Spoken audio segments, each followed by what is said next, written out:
Rebecca, nice to see you. Today I'm going to show you one of our ADAS calibration tool, the X431 ADAS Pro Plus.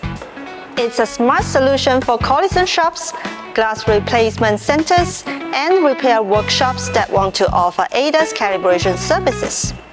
Since the ADAS Pro Plus is a stationary system, you will need a flat, level floor, and enough space around the vehicle to set up a calibration target properly.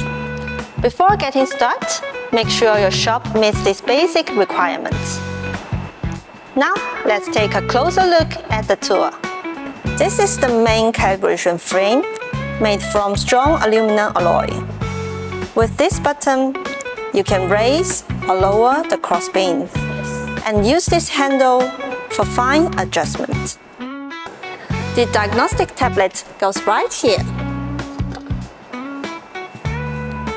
It will walk you through the whole process step by step. In the complete calibration process, several accessories are also required, including the activation card, ranging panel, wheel clamps, and more accessories. The ADAS Pro Plus supports a wide range of vehicle targets. For example, this is for Nissan, this is for Honda,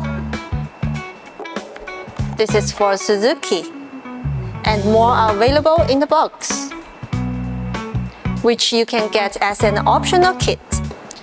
Our tablet will guide you through activating the software and completing each step.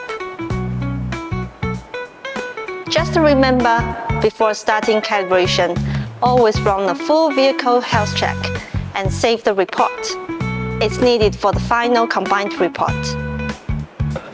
Today, we've introduced the X431 ADAS Pro Plus. In the next video, we will show you how to calibrate the front camera on an Audi A6. Stay tuned. Bye-bye. Applicable scenarios for ADAS calibration. Number 1. The sensor control unit has been repaired or replaced, such as the ACC radar or the front camera sensor replaced. Number 2. The windshield bumper has been removed, installed, or replaced. Number 3. Chassis structure has been changed or adjusted. Number 4. The sensor installation is incorrect. Number 5. The sensor position has been changed.